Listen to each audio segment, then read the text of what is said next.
All right, once again, he's been coming on once a month. Get ready for a thought-provoking conversation with the renowned Joel Skousen.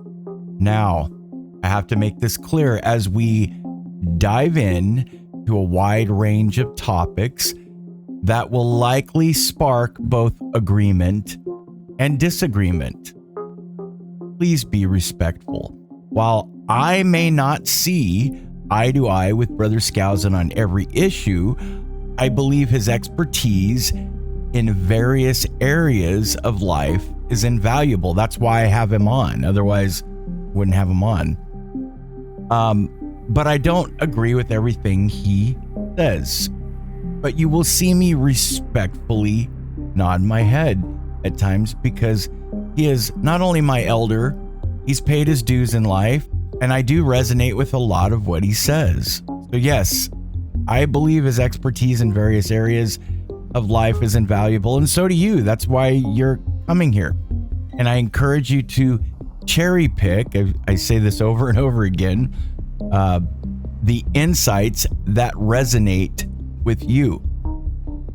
Now, I feel kind of sorrowful that I have to say this, but I do.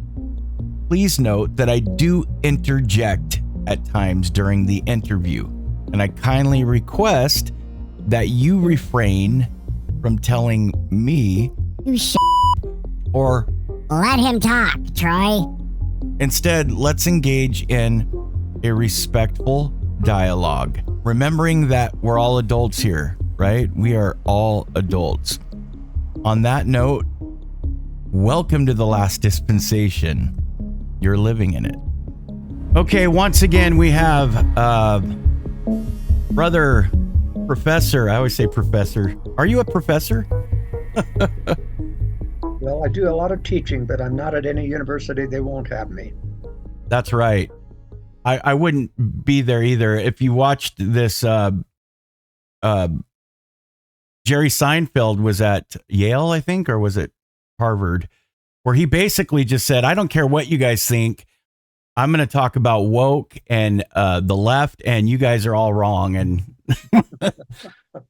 I think a lot of comedians are getting tired of that. But anyway, welcome to the program, Brother Joel Skousen. Before we go any further, I want to show you a picture and show my audience. This is, and this is not AI. This is something that I found because I don't have very many pictures of you. And they're hard to find. Do you see that, Joel? Yes, but I've got hair. What happened? So this is not generated by AI. This is actually you. How old are you here?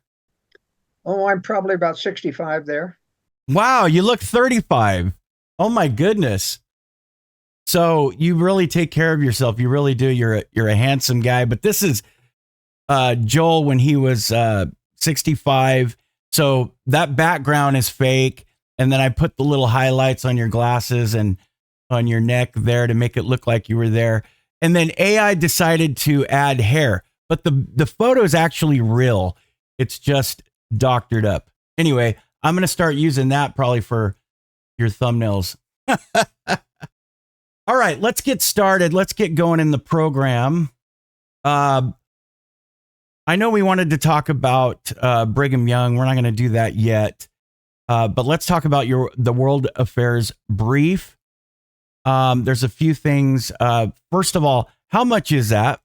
And how can the folks get that? And what is it? What is the World Affairs Brief? Well, the World Affairs Brief is my weekly news analysis service from the viewpoint of what the deep state is not telling you in the media. My expertise is in conspiracy, fact, and theory, and I'm probably the foremost expert on conspiracy in the United States. And so that's what you get in the World Affairs Brief. Not all of it is about conspiracy, but a lot of it is analysis going back in history. For example, when you're going to get a preview today about the World Affairs Brief on various subjects, and I'm going to tell you unique things that I get from a lot of my sources around the world that you won't find in the mainstream media. The World Affairs Brief is on my website, worldaffairsbrief.com. It's a modest 40 analysis, and people can get a free sample copy by going to worldaffairsbrief.com and clicking on the left-hand side the little link that says request a sample, and it gives you various options on how to subscribe. It's right above us, folks. You see that? worldaffairsbrief.com. That's where you'll find it. And we're not talking about fake conspiracies, right? Because there is phony baloney out there, right? Yeah, and I do a lot to debunk conspiracies that aren't real. I just spent a lot of time last week debunking Alex Jones's latest predictions about assassinating Donald Trump and Senator Rand Paul and Matt Gaetz and other people. And in fact, this week he came out and said, I apologize, we failed, it's all over. Boy, he's just turned around 180 degrees. And it's unfortunate because he's been misled by a lot of, quote, insider sources, of which there is no such thing, that it's a legitimate insider on our side that leaks to Alex Jones on a regular basis, or Mike Adams. Right. Yeah. Yeah. I love what you put out. I don't have time to read all of it, but the things that I do read are very informative. So, World Affairs Brief, folks, and go to the website to get that. And what was the price again? $48 a year. $48. That's not bad. And you haven't raised the price since what, 1992? Since 2000. Oh, still, that's a long time ago. Yeah. And I haven't missed an issue in 24 years. All right, good. Okay, so I have a few questions. Speaking of your World Affairs Brief, let's start with Ukraine. Given the developments with Kharkiv, am I pronouncing that right?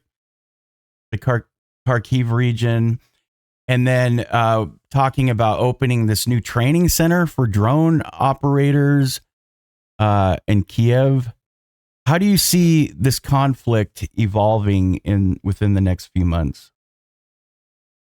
There's a major offensive going on by Russia right now to take Kharkiv, which is the second largest city in Ukraine, which Ukraine had, taken back and early on with a very innovative tank encirclement and attack. But there's a very large scandal involved with that right now, because apparently millions of dollars in U.S. aid that have been given to Kharkiv, and this is one of the reasons why, while I am for direct military aid to Kharkiv, I'm not in favor of any monetary aid because of the corruption. Remember that when the Russians faked their own demise in the phony fall of the Soviet Union, they left all of the communists in the former communist states including Ukraine.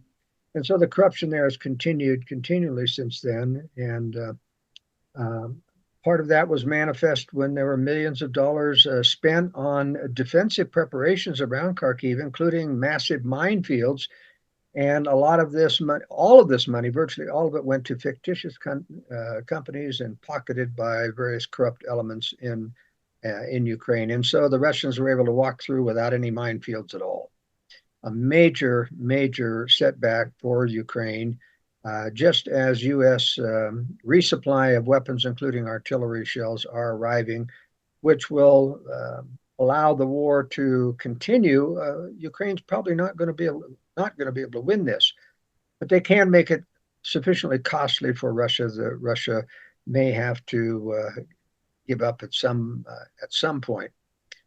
But what your audience needs to know is there's three major disinformation experts out there that are pro-Russian and anti-Ukraine to a fault. That's Colonel Douglas Macgregor, Scott Ritter, a former Marine officer and weapons inspector, and Larry Johnson, formerly of the CIA. And they make a lot of rounds in the conservative talk shows. And they've been saying since the beginning, Ukraine has already lost. Well, that's 3 years ago, and Ukraine hasn't lost yet. These people are full of pro-Russian disinformation. And I've spent a lot of time in the World Affairs Brief debunking what they put out. But it's important to understand, who's who's dishing out really bad information. And I try to rely on very reliable military sources from my military background, one of the best of which is the United Services Institute of the UK, acronym RUSI, which has some very, very good intelligence people that have a good handle on what's really happening in the war. But this is a major battle. Remember, the major reason why I am in favor of Ukraine is that Russia faked its own demise. Russia put the Russian-speaking people into the borders of Ukraine, in the Donbass and Crimea, specifically to have an excuse to reattack someday when they were persecuted. And I've documented, as we've talked before, how the Maidan coup of 2014 was not, in fact, a Western coup, even though they financed the protesters. It was, in fact, a phony coup by the communist president, Viktor Yanukovych of Ukraine, in order to put in a phony Ukrainian nationalist as president who would provoke the Russian-speaking people into crying out that we're being persecuted, giving Putin the excuse to invade. And that's how this thing really happened. So you have to know your facts, and they are controversial, they are complicated, but I've given the details in the World Affairs Brief. I can back them up, and nobody wants to debate me on it because I can prove my points. Well, they just announced giving $2 billion in aid yesterday. Yeah. So just the monetary portion of the aid, and that's a problem, because there is corruption, and it is still communist corruption in Ukraine that's left over from the phony fall of the Soviet Union. And so, you can find lots to criticize in Ukraine, but my bottom line is you can't let Russia get away with what they've done, because they put hundreds of thousands of Russians into the Baltic states as well, Estonia, Latvia, and Lithuania, and they were going to go after them after Ukraine. So it's not going to end with a negotiated settlement. It's not going to end. Russia will not be satisfied. They're reestablishing the old Soviet Union. And remember, it's a lie that Putin objects to having countries on his border with Ukraine or members of NATO on his border. He's got the Baltic states already that are members of NATO, and he has spies, leftovers from the phony fall of the Soviet Union, in Poland, in Hungary, in Bulgaria, who are members of NATO. You don't think that he minds that? He's getting spied in from, surveillance information about NATO going on. So you've really got to know what you're talking about. It's not just black and white, as most conservatives want to believe. Well, so they're not really, he's not really a dictator then. There's still KGB backing him. I mean, it's communism still, right? Is that kind of a phony dictatorship? It was phony. I mean, they just simply went underground. But even though Putin was put in by the communist dictators who were in charge of the phony fall, who became the original oligarchs, Boris Berezovsky and Grzinski and Khodorkovsky, all of those were the original hidden behind the scene communist leaders that made themselves wealthy in the phony fall. They chose Putin, and then Putin began to kill and exile the very leaders that put him in. So not only is communism still in vogue, Putin has become a Stalin-like dictator in Russia, and he rules with an iron hand. Well, he kind of pretends to like the old not czar. What was it? What did they call the Romanov family? The czars. He celebrates them. Their whatever when they celebrate the anniversary of their death. He's very pro-Russia, Orthodox Church. He acts like he's right, that he's a capitalist and he's a Christian. Yeah.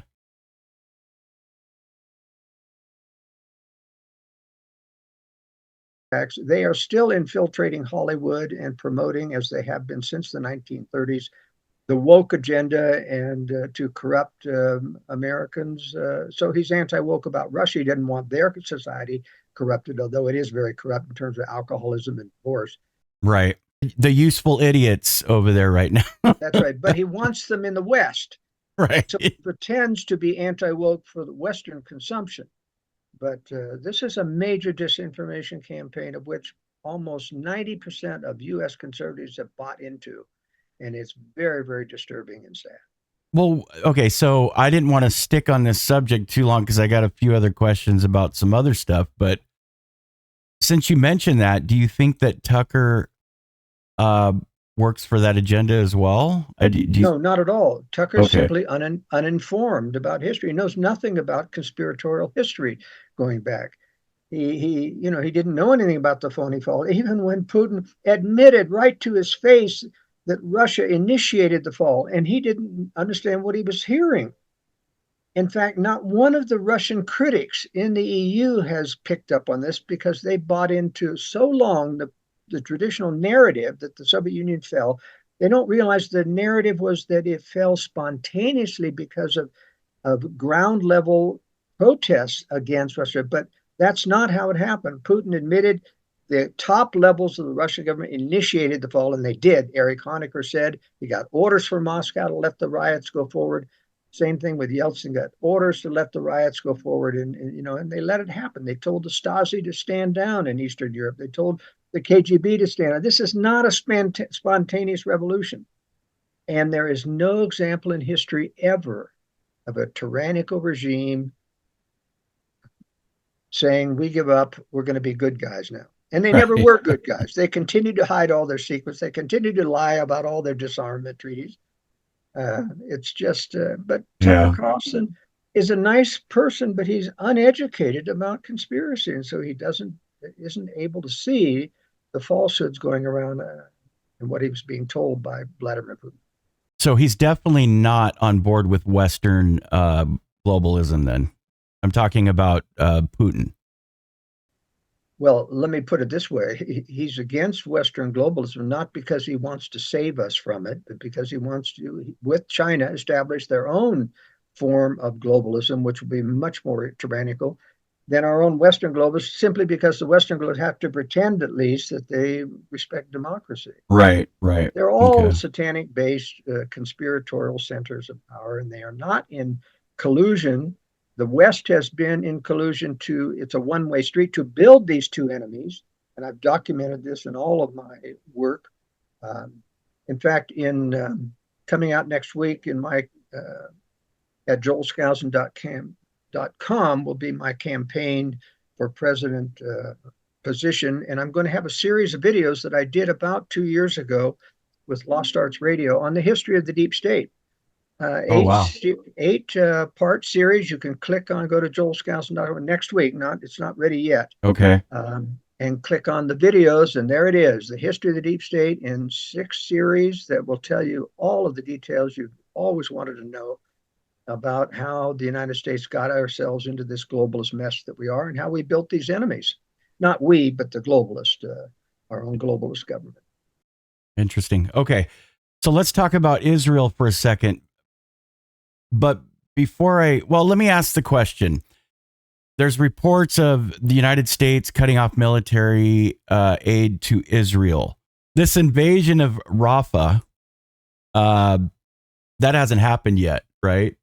Well, it's more. That's why I'm asking. It's not clear cut. It hasn't been a full scale, but they're invading around the edges. They're keeping Hamas on their toes, but it isn't a full onslaught against Rafah. Okay. The notion that the U.S. has cut off bombs and other military aid is absolutely false. In fact, I've got intelligence that I am providing in tomorrow's World Affairs Brief that they've opened up the military weapons depots. The Americans don't understand. We keep 3 or 4 weapons depots in Israel. We stockpile weapons for and behalf of Israel without taxpayer understanding that. And we've opened those depots to Israel, even though we're saying we're cutting out military aid. Now, Biden is trying to pacify, of course, the anti-Israel, pro-Palestinian view of many of his supporters, the Democrats who are protesting at various universities. But it's basically a lie. Yeah, that's my question. So I don't want to interrupt you. Keep going, but I have a question about that. That's boggling my mind a lot. Anyway, finish your thought. I'm sorry. Well, there's a major problem in the Israeli government right now. The defense minister has come out with an attack on Benjamin Netanyahu. By the way, is a globalist.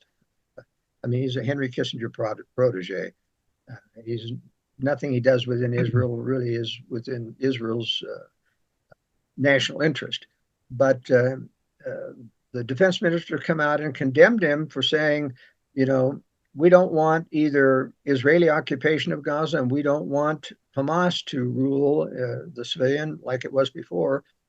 And you've got to make a decision, Netanyahu. We want something else. And of course, that something else is let the Palestinian Authority rule Gaza, that it did before it was kicked out. But as the other Israeli analysts have pointed out, Palestinian Authority, even though it plays mainstream, it plays moderate, it has always been just as bad as Hamas in terms of ginning up terror. It's just playing good cop, bad cop. Hamas is the bad cop. Palestinian Authority is the good cop. Everyone in Israel is against a two-state solution because complete independence would be an armed camp within a year and you'd have war again. Right. So the globalists are basically pro-Israel then. Well, they play both sides. That's what you got to understand. Everyone in the globalist movement has to play pro-Israel. But even Israel itself has been funding Hamas through Qatar. Right. They've been sending millions of dollars, U.S. aid package through Israel, to Hamas, through Qatar. And Qatar has been the bag man for Israel and the U.S. in many illegal operations. WikiLeaks founder Julian Assange stated years ago that one of the most telling emails out of the Hillary Clinton collection was the admission that ISIS was funded by Saudi Arabia and Qatar. Now, what she didn't say, of course, was that was on behalf of the U.S. deep state, because the CIA, right? ISIS created ISIS, and then they used these backdoor funding mechanisms through yes men like Saudi Arabia and yes men like Qatar to do the actual direct funding so that they don't get caught. And they use black arms merchants, to ship in arms to ISIS. But a lot of the invoices have been found by Dilyana Detancheva of Bulgaria, a leftist journalist, but a very good one, who went into Syria and found those invoices from U.S. weapons depots right in ISIS supply houses. So there's a lot to this story about how the deep state operates terror in order to gin up conflict around the world. And that's why Israel never does resolve anything definitively, because ultimately Netanyahu, as a globalist, wants more conflict. It continues to, he has to appear to serve Israeli interests, but he wants more conflict. The conflict will never end. There'll never be peace between Hamas. So don't be naive enough to think these wars will ever end. They'll eventually end in Armageddon, and we know how that ends, but that's a ways off yet. But there's no ultimate goal of the globalist community just annihilating, is like doing away with the state of Israel. And they're not on the side of the, like you said, it's just they play both sides. So there's no agenda pro Muslim community or Islamic extremist. Of course there's an agenda in favor of those, only to create more social unrest and terror. Got it. Okay. That's the implementation. And Israel, for example, was found to be aiding ISIS throughout the war against ISIS. They were buying the oil that Turkey was receiving from ISIS. Remember, Turkey was supposed to be a U.S. ally. All the oil taken from ISIS from the Syrian oil fields was trucks lined up at the I remember that, yeah. Turkish border. And where was that oil going? To Israel. And Israel was providing medical care for all of the ISIS fighters that were wounded in battle. They were shipped into Israel for medical care. And so this is bogus that Israel and the U.S. is fighting ISIS. They, in fact, created ISIS. Most of the leaders of ISIS were, in fact, trained by Israel, who's the best at training their own Arabs into infiltrating into Israel or into other Arab countries. That's why they have spies in Jordan and in Iran and in Iraq and everywhere. It's a very sophisticated, complex process. Okay, the next topic, we have to be careful because YouTube will kill me. they will rip me down. And you know what I'm about to talk about here. I don't know how we're going to approach this. Rumble, even Rumble's had some problems recently. Rumble has, I don't know about them either, but as far as YouTube's concerned, we're talking about the jab. Let's just call it the jab, I guess. You say what you want, I'll fix it. I can dub in stuff. It doesn't, but they'll get the gist of it. What's this with child vaccines? Well, the issue is now that it's become very obvious that doctors in large pediatric Sudden infant death syndrome. There we go. SIDS. clinics have a tremendous financial incentive to do the childhood vaccine schedule. And, I'm covering in tomorrow's World Affairs Brief a story from one of the largest clinics in the United States talking about specifically how much money they get for everyone. And they get a certain percentage, depending if they get 80% vaccination rate for children in their pediatric, they get a bonus, which for a large clinic with over 15,000 clients, like the one I'm talking about, that bonus amounted to over $1 million a year. And this clinic is very much being careful. I'll say this, being careful about the vaccine schedule for children because of the damage that occurs, especially relative to sudden infant death syndrome.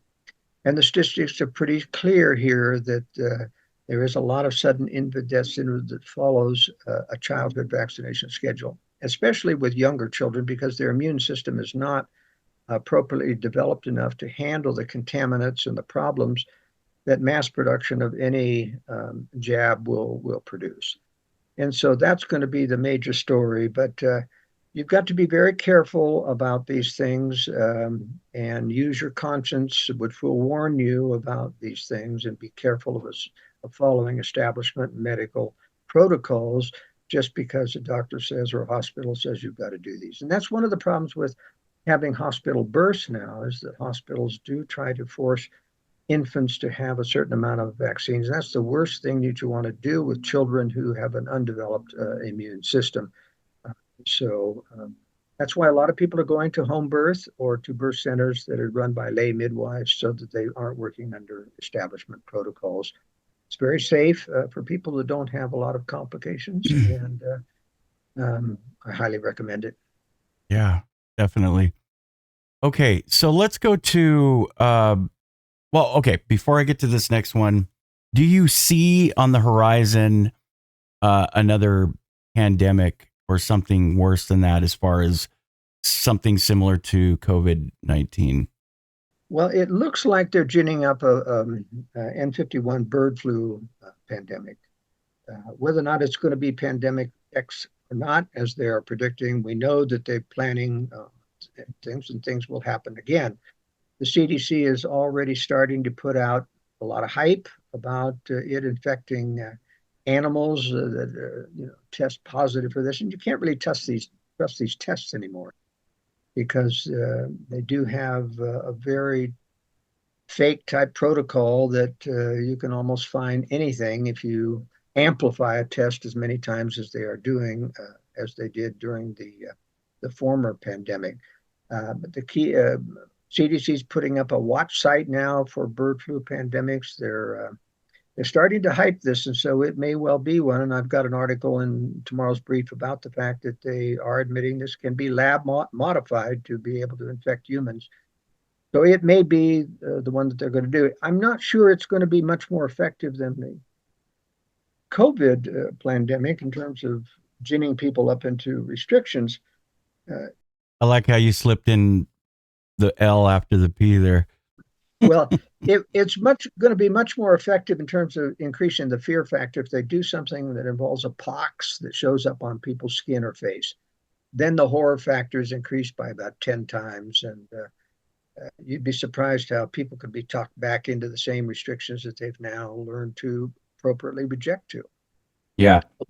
We'll see. But my point is clearly you need to make sure that you really get healthy. And that means stop eating all junk food, start exercising, lose weight, get yourself healthy, and and eating good natural food. And I've got an article even about Whole Foods, which is a store that used to tout it's all natural, non-GMO things, and they're lying now. It's been proven by a lot of researchers that they've made big contracts with Monsanto and other people to, bring in unnatural modified foods and call it all natural. So you have Oh to be man. careful. Now remember, it was sold by Mackey to Amazon, and you can expect this. Amazon's a major globalist corporation, and you can expect them to compromise anything that's supposedly natural. And you have to be Yeah. careful about any of these labels about Like organic. Organic. What does that mean, really? corrupted label. You've got to Right. really choose and carefully uh, understand what's really organic. And the best organic, of course, is to buy local from people who don't use any GMOs. And that's important, is to get your sources locally. And you're going to have to depend on local sources eventually, not the big grocery stores. Yep. I live in Central California. I'm around agriculture everywhere. You know Fresno, don't you? Oh, yes, absolutely. That's right. A lot of wonderful things there, but it's all chemical industrial agriculture too. Yeah. Yep. That's right. I know that. I was a truck driver for many years and hauled tomatoes, cotton, cauliflower, broccoli, grain, corn, everything. Okay. So, well, just to let you know, I didn't get the jab. I got very, very sick and ended up in the hospital and almost died. And I prayed about it, and the Spirit told me not to do it. And I never got it after that. I got COVID one time, and it was bad. And something told me, you have the antibodies, you don't need it. That's right. Yeah. And the doctor even told me, yeah, I wouldn't go get it. All right. Okay. So let's see here. Migrant workers, U.S. cities. I know there's a lot of farmers where I live. I've got neighbors that work in the fields. They're good people. They pay taxes here in California. I know that because I worked for H&R Block for a while. And I would see them come in. I know even the hardworking migrants, but we're not completely talking about them, are we? What are we talking about here? Of course, I know a lot of really hardworking Latinos that have come to the United States. They're some of the best workers I've worked with, still all around. And I have no objection there to allowing them to eventually get citizenship. But the new crop of people that are coming in is a whole different story. A lot of them from Africa who have no skills and motivation. And they're all coming, or most of them are coming through Ecuador, which doesn't have any entrance visa requirements. Everybody flies into Ecuador and they start to make the trek north through Panama and go through which is this area of jungle where there's no highway connecting it to Central America on up into Mexico. Well, the new Panamanian president, Molino, has vowed to close the Darien Gap, which will be a good thing if he can do that. Biden made a slip recently in a talk talking about millions of new Hispanic voters coming into the country.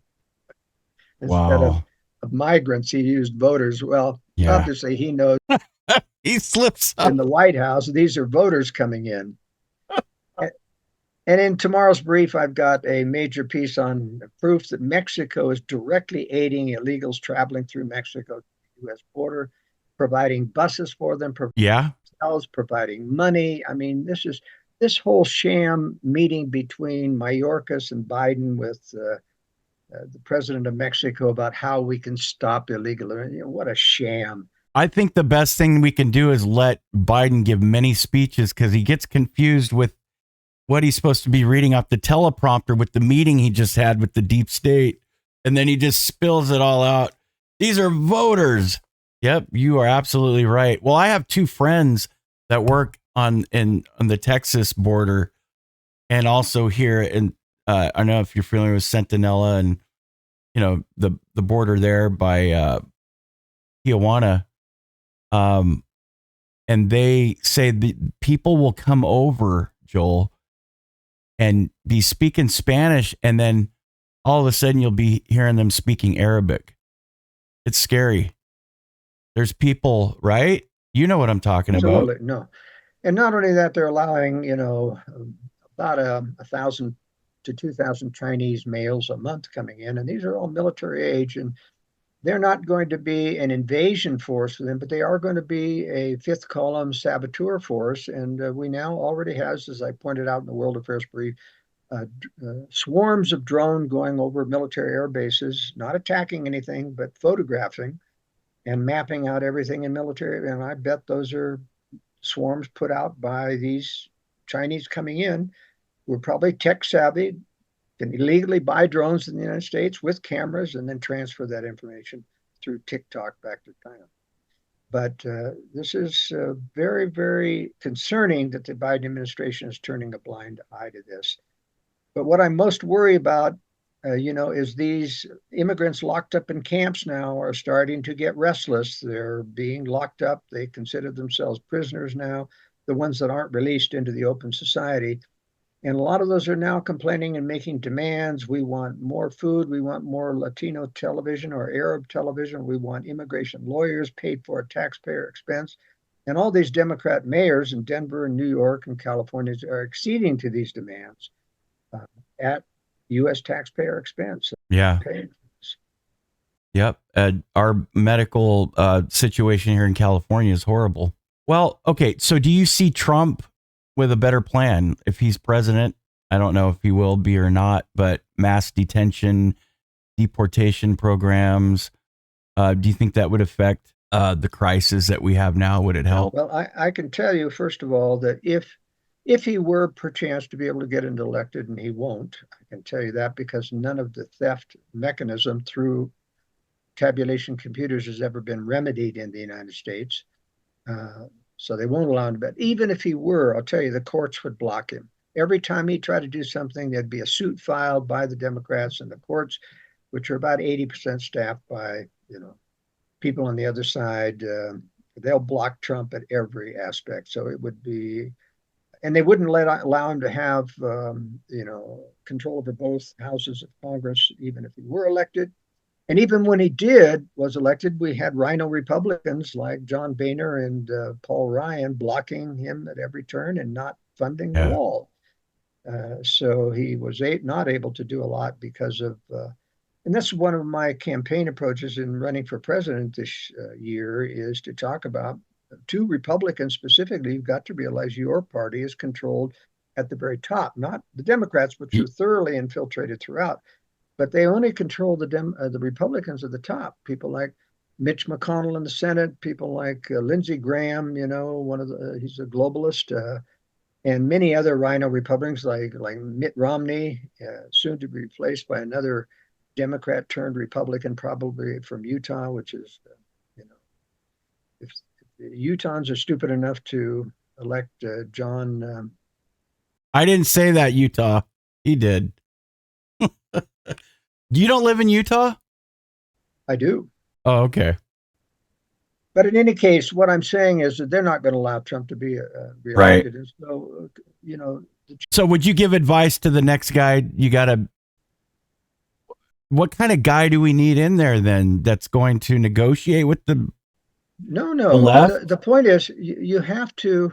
Personally, because we've lost the majority, this is what I told the Constitution Party National Convention. I said, we've lost the majority because the Supreme Court has interpreted away the enumerated powers restrictions in the Constitution about federal powers. So they can do anything that the majority votes for, meaning socialism. They can buy benefits. They can redistribute wealth. They can give welfare. They can give grants. They can give student loans. You cut that stuff off and you'd have a rebellion that would amend this Constitution to allow a heartbeat. So you cannot reform the United States through the vote because we've lost the majority. And I went through all of the statistics of how we've lost the majority. But the bigger problem is you have Republicans that are almost there, and it's enticing to Republicans to say, look, we're almost winning. We're just a hair breadth away from controlling the government. And it's not true. They allow you to be that close just to keep people tied to the Republican Party where it's controlled. And that's why I'm saying, if you really want to send a message to the deep state, and I'll be on the ballot in Utah and That's most of the right. Western states probably. And you send a message, you put Joel Skousen on the ballot, and you vote for him, you send a message, oh, there's a guy who understands conspiracy, knows how to eliminate or expose the deep state, and the public is waking up. That would send a stronger message than it would be about voting for Trump, which in Western states is going to be a lost vote anyway. Even though he wins, he won't win the overall national because they're going to steal that election again. I can guarantee it. There's the guy right there. There's our candidate right there. So I'm positioning myself basically to be able to tell the Republicans, now I told you so, this is what's going to happen. So let's wake up and start preparing for the war that's coming. And believe me, if Trump doesn't win, and he won't, this invasion of the border is going to continue. They're going to swamp this Yeah. country. But the point is, they are going out of the cities now. I sent out emails, for example, to my subscribers in California, and over half of them come back. I'm no longer in California, Mr. Skousen. I moved to Utah, Idaho, or Texas, or other types of states, which is good. I appreciate that, but they can't help me, get on the ballot in California. Right. But nevertheless, the point is, when war comes, preceded by an EMP strike, everybody's leaving the major cities. Yep.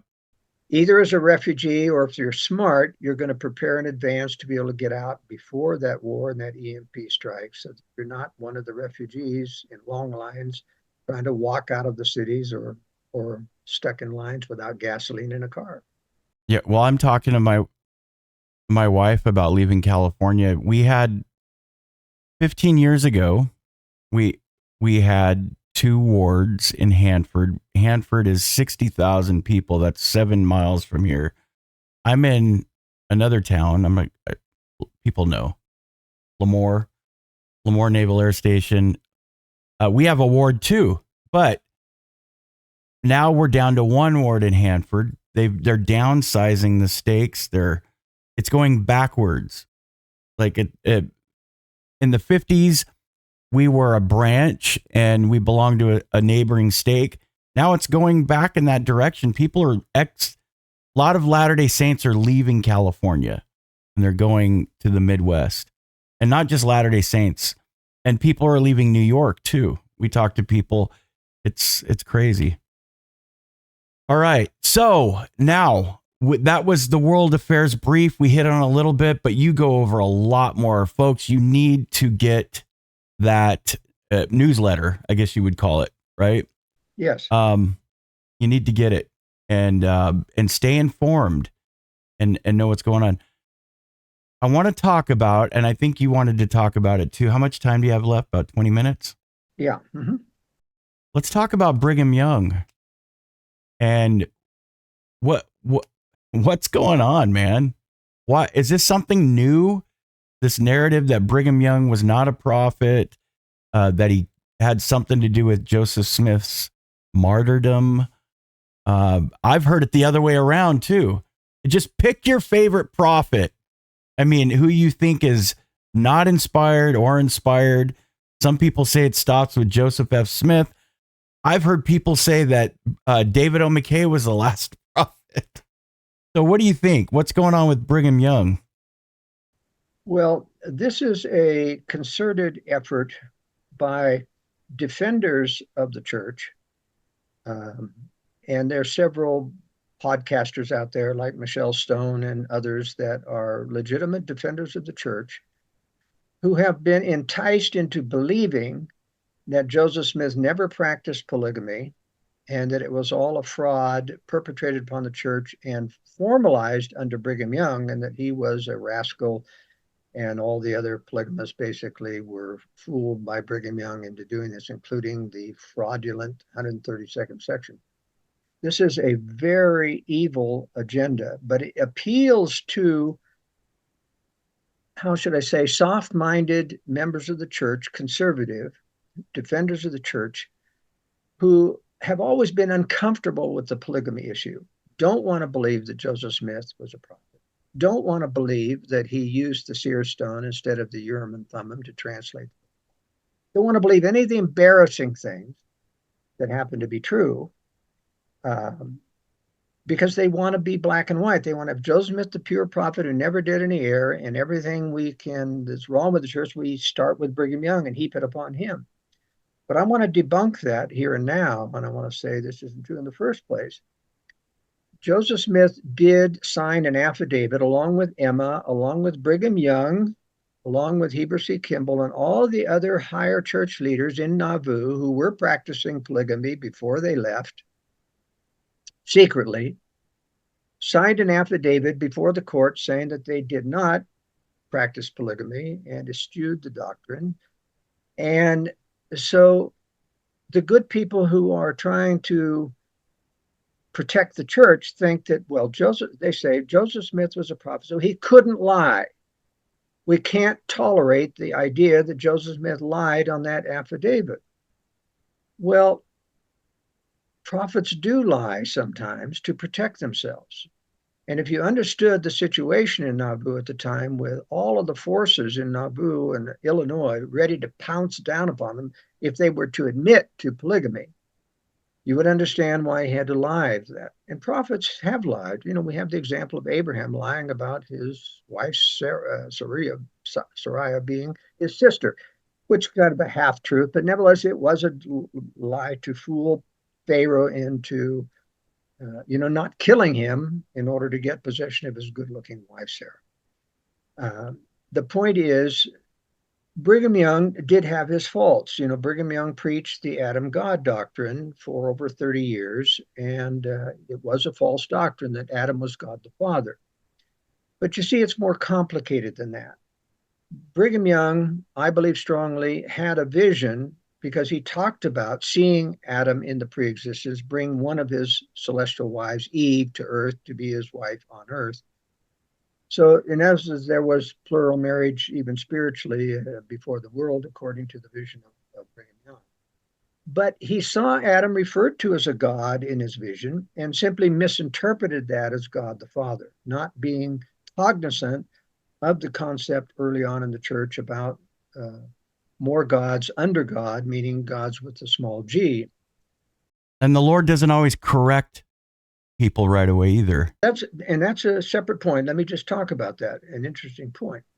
But the important point is that John Taylor and Wilford Woodruff, who are very, very spiritual, I mean, nobody has complaints about those two, really, in terms of their spirituality. They said, we never heard Brigham Young speak more by the Spirit when he talked about Adam and God in his speeches. Now, there were 6 speeches in the early conferences of the church given by Brigham Young were about the Adam God doctrine. And, those people knew what they were talking about when they said, we never heard him speak more by the Spirit. I think that's because of the intensity of the vision that he saw. Absolutely. Now, he made a mistake in interpreting, but the Lord never corrected him. Now, that's very interesting because all of the prophets have made mistakes, including Joseph Smith. Now, we have a lot of revelations from Joseph Smith, and those revelations essentially stopped after Joseph Smith. The Lord did not want the church relying on direct revelation because it makes them too dependent on that. Rather, he expected the church and its leaders to mature enough to be able to run their lives by inspiration rather than direct revelation. And inspiration is a lesser but more important form of revelation because, any dummy can receive revelation if the Lord decides to give it. It's sensory. It's right there in your face. It's hard to deny. You don't have to interpret it. But inspiration is much more complex, and it requires a great deal of spiritual maturity. I love that. Maturity to understand inspiration and to deflect the rationalizations of Satan, and when he may try to get in and reinterpret and help force you to misunderstand things. But it takes time and it takes patience to become good at inspiration. And once you do, it becomes just as sure as direct revelation. That's what you mean by living by faith.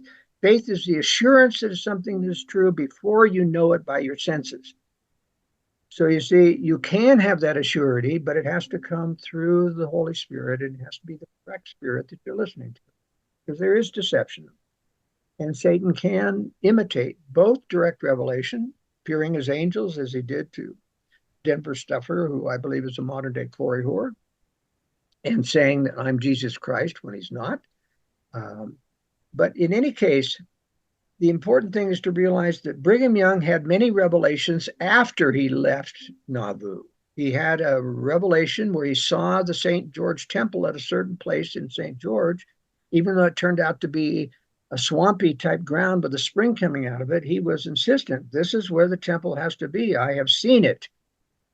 Now, a man who was corrupt, who was, using polygamy to satisfy his own lusts would not do that. And there's another interesting, what I consider spiritual evidence, and that is, and this is in deference or in opposition to Denver Snuffer's basic problem with the church, which caused his apostasy, which is the scripture about building the Nauvoo temple, that it has to be done by a certain date. And if you don't, you're going to lose the authority of the church.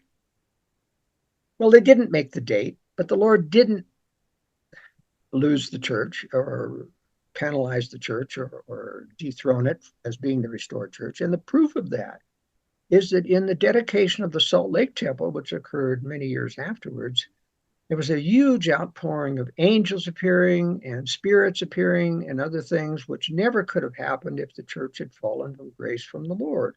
Mm-hmm. Now, the last... Very similar to Kirtland. Yes, exactly. Very similar to what happened in the Kirtland Temple.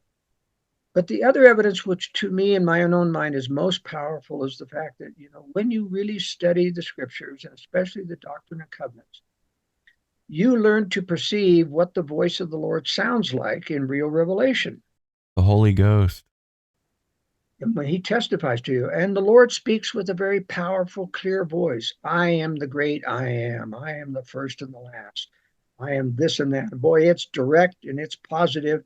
And Joseph Smith even challenged people who doubted his revelation. You try to write one and see if it sounds like the river. Well, the point is that I've read the 132nd section, which these people who have tried to deceive the church into deifying Joseph Smith and blaming everything on Brigham Young, said that he wrote it and that he published it in 1857. Well, it actually was in existence in 1832. And Hiram Smith talked about the fact of how Emma used to tear up the revelation when Joseph Smith would let her read it, which speaks to Emma directly and commands her to accept other women into Joseph Smith's lives. And she would tear it up. And Hiram would say that Joseph Smith would simply chuckle and say, well, I've got it memorized. I can reproduce it. But you see, it was in existence before. Joseph Smith was living polygamy. It was a command of the Lord, mostly for a test of the church. I don't think that polygamy can really be well lived in earth life. It's very difficult to handle one family property, let alone multiple families. A great deal of sacrifice involved, and certainly. And Joseph loved Emma so much. He loved her so much. He did, but she was also a problem to him. She became even a greater problem after Joseph died. And Brigham Young and her used to have really dog and cat fights over this, and she lost the spirit of the Lord and apostatized. She took all of her children with her. And I think there was a purpose in that, because the Lord did not want to have a patriarchal lineage of Joseph Smith. Right. Jesus having a son or daughter that would be deified. Nepotism. He didn't want nepotism there. Well, he didn't want this hero worship in the church or worship of the hereditary line of Joseph Smith, which Mormons tend to worship anybody who's made it in the world who is famous in the church or who has become general authorities in their children, which is a problem. But the point, I can testify to people that the 132nd is the Lord's voice. This is not Brigham Young. This is not a forgery. This is the Lord's voice. It's got the same powerful feelings as the other scriptures. And I can tell, for example, in the 121st section, when Joseph Smith takes over and starts to, give his commentary, and when the Lord speaks, it's a very clear change in voice. And there is no such change in voice in the 132nd. All the Lord. And you have to have spiritual perception to be able to tell that.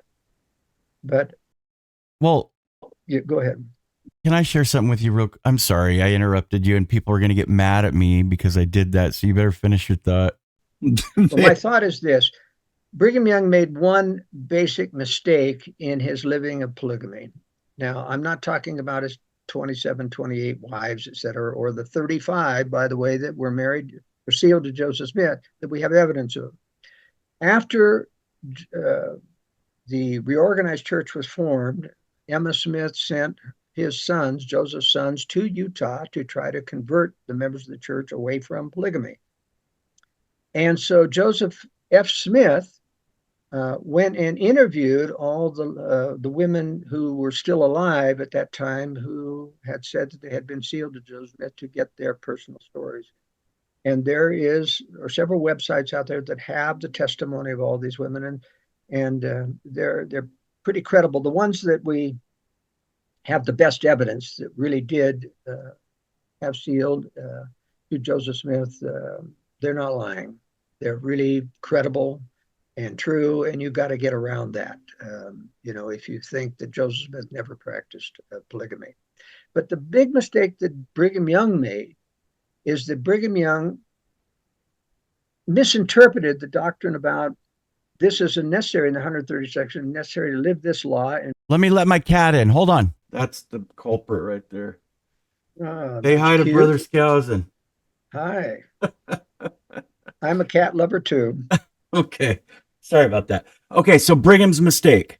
The biggest mistake he was misinterpreting the statement in the 130 section about living the law of plural marriage to be a requirement for the celestial kingdom. In fact, it's just the opposite. Being exalted in the celestial kingdom is a requirement for taking on another wife or having progeny in the next life, even being married in the sense that, in other words, all pure in heart people, even those that don't have any leadership capacity, can make it into the celestial kingdom. But only the highest degree of celestial kingdom exaltation is reserved for leadership, those that will become gods under Heavenly Father in the ever-expanding kingdom of God in the universe. And to have multiple wives or have progeny in this next life, one has to be exalted. So you see, his mistake was saying, I want all my kids to practice polygamy because that qualifies them for the celestial kingdom, and that's wrong. He should have been more restrictive in only allowing and permitting people who were of a celestial, pure in heart nature, really great, good people, to practice polygamy. And that's how polygamy got a bad name, is other people for lustful and other reasons practicing it. Even though only a small percentage of the members did practice polygamy, as difficult as it was. A lot of those marriages didn't work out very well because they weren't good enough in terms of purity of heart to go through the sacrifice involved in it. Well, I don't know all of his motives, but I will respect what you said. And it's very interesting. Another thing I find interesting, too, I wanted to share with you, is that the same people that say this, they also, a lot of them are conservative. A lot of them also believe in personal revelation. They like to downplay the following of the prophet. Well, this is what Brigham Young's, and I'm not saying they downplay it as like they don't follow the prophet, but they put more emphasis on personal revelation. I'm not saying that's wrong. That's what we should do. And Brigham Young even said that we should pray. He said, I am more afraid that this people have so much confidence in their leaders that they will not inquire for themselves of God, whether they are led by him. Now, one interpretation of that is that he wasn't necessarily saying that don't have faith in your leaders, but it was a nuanced concern that kind of goes beyond that. But it was his worry, and this is just the interpretation of some other leaders, that was that his worry was that the leaders would provide, wasn't that they would provide incorrect guidance, but rather that members of the church would follow them recklessly, always having confidence without seeking personal confirmation by Heavenly Father and learning how personal revelation works. Because if you're praying about, even Joseph Smith said that, right? If you're not praying about what I'm saying and you're not receiving your own personal witness of these things, then one day you're going to fall. You're going to say, oh, that doesn't make sense to me. Well, why? Well, I don't know. Have you prayed about it? And then if you don't know how revelation works for the prophet, then how are you going to know how it works for your own life? You know what I'm saying? and this brings up the problem of infallibility, which was discussed by Michelle Stone when she interviewed Gary, I've forgotten his last name, but former bishop, who's into this same thing. Joseph Smith never practiced polygamy, and it's all blaming Brigham Young. And they're big on talking about, we have to follow our own spirit. Here's the problem that we face. The church has been reluctant to ever admit error from any of its leaders. I mean, there's almost a total lack of ever having an admission. In fact, Joseph F. Smith, who was the counselor to Brigham Young during the years when he preached the Adam God doctrine, which was false, gave a statement on behalf of the church after Brigham Young had died, when he was the prophet, disavowing the doctrine of Adam God. Now, he knew better. He was the counselor to Brigham Young. He was in those Quorum of the 12 meetings when they tried to remove Orson Pratt from the Quorum of the 12 because he wouldn't believe the doctrine. And they gave the same argument. Don't you believe Brigham Young was a prophet? Don't you believe prophet can't lead us astray? So how can he be wrong about Adam God?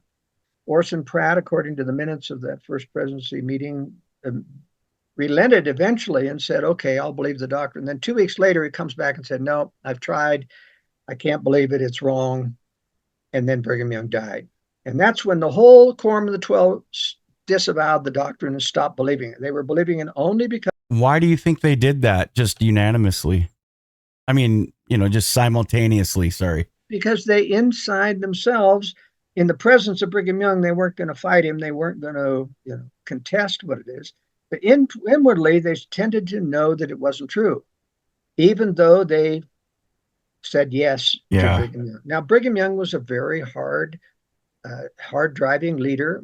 His version of the economic order, the United Order, was a modified form of socialism. It was very improperly done, and a lot of people left the church over that. The church still doesn't understand the true free market nature of the United Order because of the imprecise language of the Doctrine and Covenants. But nevertheless, the point is Brigham Young made a lot of mistakes, made a lot of enemies, but boy, when he was a prophet, he was really a prophet. Yeah. I won't say prophet in the sense of prophesying, because he would say that Heber C. Kimball, his other counselor, he's my prophet. He's the one who gets the prophecies. But when Brigham Young was right, he was really right, and when he was wrong, he was really wrong. And so you do have to make decisions. But you see, the problem that has evaded the church is this doctrine of, can the leaders lead us astray? And I want to address that very succinctly, very clearly.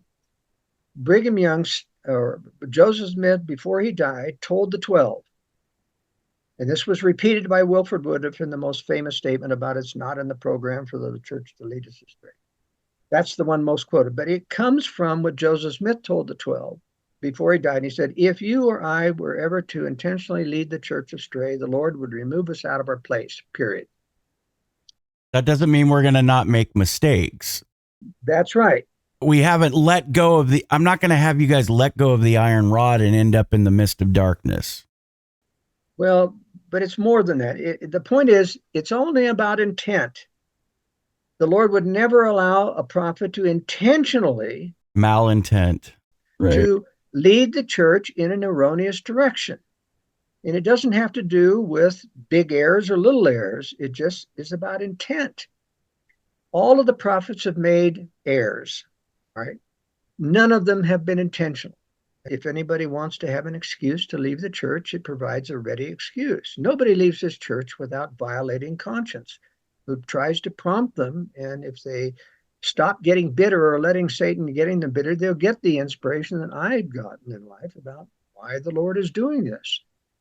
And while I can't reveal everything that I know about this, I can tell you that the Lord is allowing the church to harden in some of its liberal worldly ideas, so that when the correction comes, and believe me, the direction of the church, any direction that is erroneous, will eventually be corrected when the Lord intervenes with direct revelation to the brethren, not to some outsider like Denver Snuffer, who has a false revelation about Christ appearing to him. It will come to the brethren, because they're the only author, and there will be no other restoration of the church. This is it. It won't be any falling No, away it won't. of the restoration. And I do want to say this. I believe that true revelation, the reason I know Brigham Young is a prophet is because I feel the Holy Ghost when he speaks. And even when I've heard Adam God theory, I feel the Holy Ghost. And I was like, why am I feeling the Spirit when I'm reading this? Well, you said it earlier, because they might not be hitting the bullseye on something, but they're hitting the target. In other words, the Spirit of the Godhead was there, and the God, and being a God is an office, also a father, a bishop is an office. And so I thought about that, and I was like, I still feel the Spirit when he talks about it.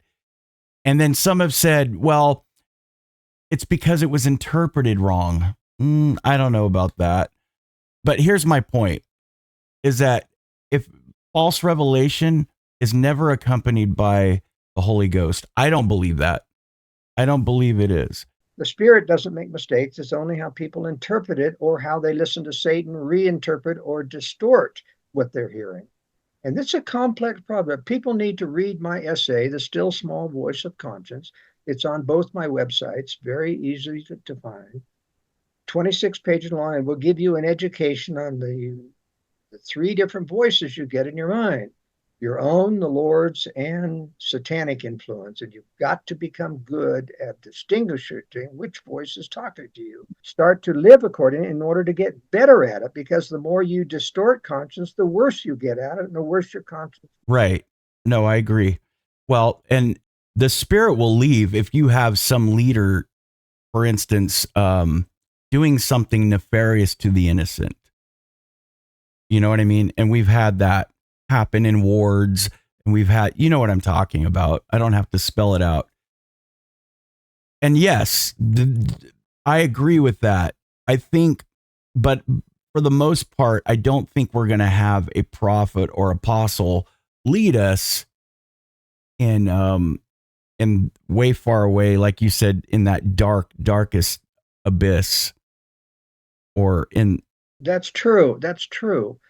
The point is, though, that whole statement doesn't alleviate you from judging every decision that comes forward, even little nuances, for example.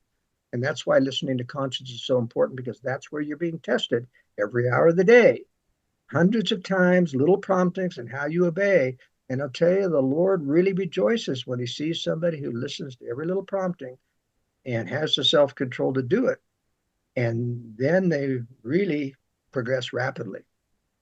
Yeah. Thank you, Joel, so much for being here. I appreciate you so much. And any last words? Well, it's been a tough discussion, but I know that what we're talking about is the real crucial aspect of the gospel. And Brigham Young is a prophet of God. That's right. Brigham Young is a prophet, and so was Joseph Smith, even though he lived polygamy. It wasn't an evil thing. He was commanded to do so by the Lord, and he didn't want to do it. And we need to make sure that we're following the commandments, personal commands we get through conscience in our own personal lives, so that we can. Well, I'll tell you what. Hey, one more thing and I'll let you go. It's hard doctrine. Nobody wants to be told to do hard things, right? But when you're hearing it, you rejoice in your heart and say, God loves me not because he's letting me do whatever I want. He loves me because he knows my potential. Well, I put it this way. He has compassion on me, but he loves me when I actually do what's right. Then he's really pleased. And so you got to be careful about this using of love, because it's spread around way too much. Well, I was called the beloved in my patriarchal blessing. I shouldn't have said that. I was. It said that the Lord told me that I was much beloved. All right. I think you have a good heart, Troy. You still need to listen to those promptings and perfect those things. That absolutely is getting after you, and we all do. Thank you for defending the prophets, brother, and you have and for giving us World Affairs Brief, folks. Go get it one more time. The price: $48 a year. $48 a year. Not bad. Thank you so much, and you have a good one. My pleasure.